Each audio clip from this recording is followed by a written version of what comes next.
नमस्कार, कैसे हैं आप लोग। आइए आपके बीच में मैं मुकेश मौर्य एक नए टॉपिक के साथ शुरुआत करते हैं। ये टॉपिक जो है बहुत इंपॉर्टेंट है, कई कॉम्पिटेटिव एग्जाम में पूछा जा चुका है। क्लास 10th 12th या फिर कॉम्पिटेटिव एग्जाम, किसी भी कंपटीशन एग्जाम को चीर फाड़ देने के लिए आपको ये टॉपिक पढ़ना बहुत जरूरी है। तो वही स्टार्ट करते हैं। देर किस बात का करते हैं। ह्यूमन डाइजेस्टिव सिस्टम, यानी जो मानव का जो पाचन तंत्र है वो कैसा होता है। ह्यूमन डाइजेस्टिव सिस्टम का वर्क क्या है। जैसे हम खाना कुछ खाते हैं, पचे ही ना तो कोई मतलब नहीं रह जाएगा। इसलिए डाइजेस्टिव सिस्टम बनाया गया हमारे शरीर में ताकि हमको एनर्जी मिलती रहे। तो बात कर लेते हैं कि डाइजेस्टिव सिस्टम में क्या क्या चीजें पाई जाती हैं। अभी तक तो आप लोगों ने देखा होगा, पढ़ा होगा, सुना होगा। आइए अब याद करने का ट्रिक आपको बताया जाता है बहुत ही क्लियर कट तरीके से। तो यहां पर बात की जाएगी कि ह्यूमन यानी कि हम और आप, हमारे आपके डाइजेस्टिव सिस्टम में क्या क्या चीजें पाई जा सकती हैं, ये देखिए केयरफुली। तो बेसिकली डाइजेस्टिव सिस्टम को हम दो ब्रॉड कैटेगरीज में डिवाइड कर सकते हैं, लेफ्ट एंड राइट साइड में। लेफ्ट और राइट साइड की बात करते हैं। देखते हैं भाई, हमारे डाइजेस्टिव सिस्टम में कोई लेफ्ट राइट नहीं होता, बट यहां पर बात करते हैं, मैंने इसको कैटेगराइज कर दिया है। तो पहला आपका है alimentary canal. Alimentary canal, alimentary canal. और दूसरा आपका है एसोसिएटेड डाइजेस्टिव ग्लैंड्स।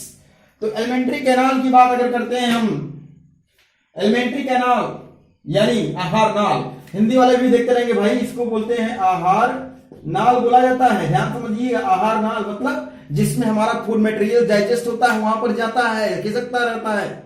भाई ये 9 मीटर होती है, इस बात को ध्यान देना। इसकी लेंथ कितनी है? 9 मीटर। ये कर लो बात। अरे सर क्या बात कर रहे हैं, हमारी बॉडी पूरी 1.5 मीटर से ज्यादा नहीं हो सकती, 9 मीटर कहां से आएगी? मजाक कर रहे हैं क्या भाई? कोई मजाक नहीं है, बिल्कुल मजाक नहीं है। 9 मीटर की लंबाई होती है हमारे एलिमेंट्री कैनाल की, जो कि क्वाइल्ड फॉर्म में होती है। क्वाइल्ड फॉर्म में इसको रखा जाता है। क्वाइल्ड फॉर्म मतलब किसी बड़ी रस्सी को वो छोटी जगह पर रखना है तो इस तरीके से रख दो, इतने में आ गया, इतना जगह नहीं लेगा। तो बिल्कुल उसी तरीके से 9 मीटर लंबी एलिमेंट्री कैनाल को हमारे जो पेट वाले हिस्से में, यानी जिसको एब्डोमेन कैविटी बोलते हैं, उधर गुहा में रखा गया है। तो आइए देख लेते हैं इसमें कौन कौन से पार्ट होते हैं। तो एलिमेंट्री कैनाल जो देखिएगा, यहां से यानी माउथ से लेकर के एनस तक, अब सोच लीजिए, माउथ से लेकर एनस तक एलिमेंट्री कैनाल है, यानी जो मुख से लेकर गुदा तक, यानी यह हमारा पूरा एलिमेंट्री कैनाल यहाँ पे है। ये टोटल डाइजेस्टिव सिस्टम ह्यूमन का होता है ना। तो माउथ की बात करते हैं, तो माउथ यानी मुंह, जो कि बहुत तेज चलता रहता है, खाने के लिए, बोलने के लिए, झगड़ा करने के लिए, सबके लिए चलता रहता है। लेकिन देखते हैं क्या इसमें होता है, ये बहुत खतरनाक तरीके से। तो माउथ और माउथ कैविटी, माउथ और माउथ कैविटी यानी मुंह में जो खाली जगह है, फालतू का जो वहां पे खाली जगह है, उसको बोलते हैं माउथ कैविटी बोला जाता है। मुख गुहा इसको बोला जाता है, मुख गुहा बोला जाता है भाई। तो ये मुख गुहा होती है। फिर इसके बाद देखते हैं ये माउथ कैविटी जब आगे टर्न लेती है, लेकिन उसकी पहले बैक साइड आ जाओ। माउथ कैविटी में क्या पाया जाता है? टीथ पाया जाता है, टंग पाया जाता है और सैलिवरी ग्लैंड पाया जाता है। Oh my God. Mouth cavity यानी दांत, जीभ को निकाल दो, खाली जगह बचेगा। बुढ़े का अगर मुंह खुलाओ तो सब कुछ खाली रहता है, क्यों? क्योंकि उसमें दांत नहीं रहता। तो टीथ, टंग और सैलिवरी ग्लैंड ये पाया जाता है माउथ एंड माउथ कैविटी में। तो टीथ का क्या फंक्शन है, टंग का क्या फंक्शन है, अभी लेटर डिस्कस करेंगे। पहले समझ लेते हैं क्या क्या चीजें इसमें होती हैं। सेकेंडली अगर देखा जाए, ये मुख गुहा जब आगे टर्न करती है, आगे बढ़ती है, तो एक मोड़ पड़ता है। प्यार में एक मोड़ आ गया भाई, क्योंकि प्यार अंधा है भाई, प्यार नहीं। यहाँ पे डाइजेस्टिव सिस्टम में एक मोड़ आ गया, पहला मोड़। इस मोड़ को बोलते हैं फेरेंस। पहला मोड़ आ गया, ट्विस्ट आ गया। अब आगे देखो क्या आता है, ये आपका हो गया फेरेंस। फेरेंस क्या है? घुमावदार। यहीं से आता है आपका रेस्पिरेटरी सिस्टम, यानी सांस लेने वाली आती है, जो जंक्शन होती है, ये जंक्शन होती है, यानी रेस्पिरेटरी सिस्टम और डाइजेस्टिव सिस्टम यहां पर ओवरलैप करता है। बिल्कुल इस तरीके से खाना आपने खाया तो इस जुग के अंदर चला गया, और आपने बोला तो ये खुल गया, यानी बोला तो खुल गया, खाया तो बंद हो गया। यानी बैरियर है ये। जैसे ट्रेन आती है, या तो ट्रेन ही जाएगा या तो बस ही जाएगा, दोनों एक साथ जाएंगे, एक्सीडेंट हो जाएगा। इसलिए बड़े बुजुर्ग कहेंगे बेटा खाते समय बोलना नहीं चाहिए, बोलते समय खाना नहीं चाहिए, है ना। बोलोगे तो खुलेगा, चावल जाएगा, छींक आएगी, खांसी आएगी, आंख का नाक से धुआं निकलेगा पानी के साथ। तो इसलिए यहां पर ही कवरिंग होती है इसोफेगस की, इसके फेरेंस के पास। ठीक है, इतनी बातें क्लियर। अब ये फेरेंस आगे बढ़ता है एक लंबी सी ट्यूब के साथ, एक लंबी सी ट्यूब जिसको हम इसोफेगस बोलते हैं। इसोफेगस को बोला जाता है बेटा फूड पाइप, समझ लेना, फूड पाइप इसको बोला जाता है। फूड पाइप यानी इसमें से खाना अंदर की तरफ जाता है। अब ये खाना अंदर की तरफ जाता है, धीरे धीरे धीरे धीरे धीरे धीरे होकर के स्टमक में आता। तो फेरेंस और इसोफेगस यहां पर हमने बातें कर ली। एक बात ध्यान देना, इसोफेगस में कोई डाइजेशन नहीं होता, कोई पाचन नहीं होता इसोफेगस में भाई, केवल यहां से यहां आकर के पहुंचाने का रास्ता का काम करता है। फिर ये जो इसोफेगस है यहाँ पे एक ओपनिंग में एक ब्लैडर के रूप में स्टमक होता है, इसमें ओपन होता है। यहां पर एक वाल्व होता है, ये वाल्व यहां पे लगा होता है भाई, खाना तो इसके अंदर चला जाता है लेकिन वापस नहीं जाने देता। इस वाल्व को बोला जाता है कार्डियक स्फिंक्टर। कार्डियक स्फिंक्टर का मतलब यह एक वाल्व होता है, ये बैक फ्लो रोक देता है। कभी कभी ज्यादा खाना खा लेते हैं तो ये खुल जाता है और मुंह में कच्ची डकार आ जाती है, इसलिए कहा जाता है फ्री में ज्यादा नहीं खाना चाहिए, नुकसानदायक होता है। तो यहां पर ये फूड मटेरियल आके जे शेप आप स्टमक में आकर मिल जाता है।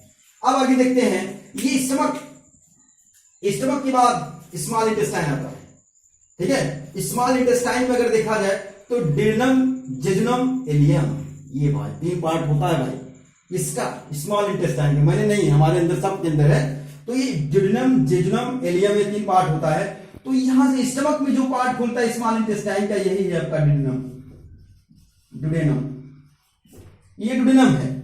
और ये डुडेनम में पैंक्रियाज इधर से और इधर से लिवर, ये लिवर है, ओपन होता है और अपना सिक्रेशन इससे से बाइल चूस देगा, इससे ये देगा, तो यहां पर ये जुड़ जाते हैं।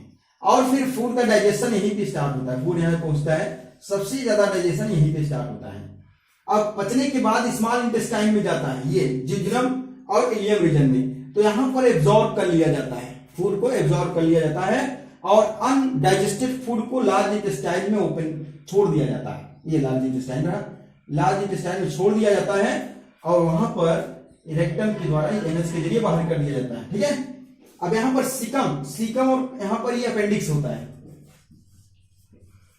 अपेंडिक्स। कभी कभार इसमें स्वेलिंग आ जाती है और इसमें इन्फेक्शन हो जाता है, तो इसको काट के निकाल दिया जाता है। तो हमने अभी देखा कि हमारे एलिमेंट्री कैनाल में कितने पार्ट होते हैं, माउथ एंड माउथ कैविटी होता है, फेरिंक्स होता है, इसोफेगस होता है, स्टमक होता है, स्मॉल इंटेस्टाइन जिसमें 3 part, duodenum, jejunum, ileum, large intestine, caecum, colon और रेक्टम, ये 3 पार्ट होते हैं आपके लार्ज इंटेस्टाइन में। तो 9 मीटर में इतनी कहानी हो गई, यानी पूरा एलिमेंट्री कैनाल अलग अलग जगह मॉडिफाइड हो जाता है और अलग अलग फंक्शंस करता है, ठीक है। तो आइए बात कर लेते हैं, थोड़ी सी बातें और बढ़ाते हैं। एसोसिएटेड डाइजेस्टिव ग्लैंड्स की तरफ हम बढ़ते हैं। एसोसिएटेड डाइजेस्टिव ग्लैंड का मतलब क्या है, जो कि पाचन में सहायता करती है, बिना एंजाइम के कभी भोजन पच नहीं सकता। तो 3 ग्लैंड्स यहाँ पाई जाती हैं। एक आपका है सैलिवरी ग्लैंड, जैसा कि मैंने अभी आपको माउथ कैविटी में बताया। तो सैलिवरी ग्लैंड यानी जिसे लार ग्रंथियां कहते हैं, लार ग्रंथियां, ठीक है। लार ग्रंथियां मतलब जिससे लार टपकती रहती है, फ्री का खाना देखने के बाद, गोलगप्पे देखने के बाद लार टपकाते हैं लोग, तो उसे सलाइवरी ग्लैंड्स के द्वारा निकलती है। सलाइवरी ग्लैंड से क्या निकलता है, सलाइवा निकलता है। क्या निकलता है भाई, सलाइवा निकलता है। यह कितनी होती है सलाइवरी ग्लैंड, 3 पेयर होती है, ध्यान देना, 3 पेयर्स होती हैं। लार्जेस्ट सबसे बड़ी वाली, उसका नाम भी दिख दीजिएगा, यहाँ पे कहीं लिख देता है। लार्जेस्ट जो सलाइवरी ग्लैंड है, लार्जेस्ट सलाइवरी ग्लैंड का नाम है पैरोटिड, पैरोटिड ग्लैंड। इसे मैं क्यों बता रहा हूं, इसलिए बता रहा हूं कि जितने भी पॉइजनस एनिमल्स होते हैं, चाहे सांप हो, चाहे आपका छिपकली हो, चाहे आपका गिरगिट हो, यानी जो भी पॉइजनस ऑर्गेनिज्म होते हैं उसमें जो पॉइजन ग्लैंड होती है, जहरीली ग्रंथियां जो होती हैं, वही पैरोटिड ग्लैंड होती है। हेलोडर्मा जिसे जिला मॉन्स्टर बोलते हैं आप लोग, उस सबसे वर्ल्ड मोस्ट पॉइजनस लिजार्ड है, उसमें ये पाई जाती है, वही मॉडिफाइड सलाइवरी ग्लैंड होती है। सलाइवा का जो पीएच होता है वो 7.4 होता है, मतलब हल्का बेसिक होता है। और इसमें एक एंजाइम पाया जाता है टाइलिन, इसको एमाइलेज ही बोलते हैं, एमाइलेज यानी सलाइवरी एमाइलेज बोलते हैं। अगला पार्ट है लाइसोजाइम। लाइसोजाइम क्या काम करता है कि जैसे भोजन के साथ कोई बैक्टीरिया, वायरस, फंगस आ जाता है, उसको किल कर देता है, तो ये सलाइवा का काम होता है। और दूसरी चीज क्या करता है कि भोजन को मिक्स कर देता है माउथ कैविटी में। After then the liver, liver की बात करते हैं। लिवर की स्टडी को हिपैटोलॉजी बोलते हैं, इसकी स्टडी को हिपैटोलॉजी बोला जाता है भाई, लिवर की स्टडी को।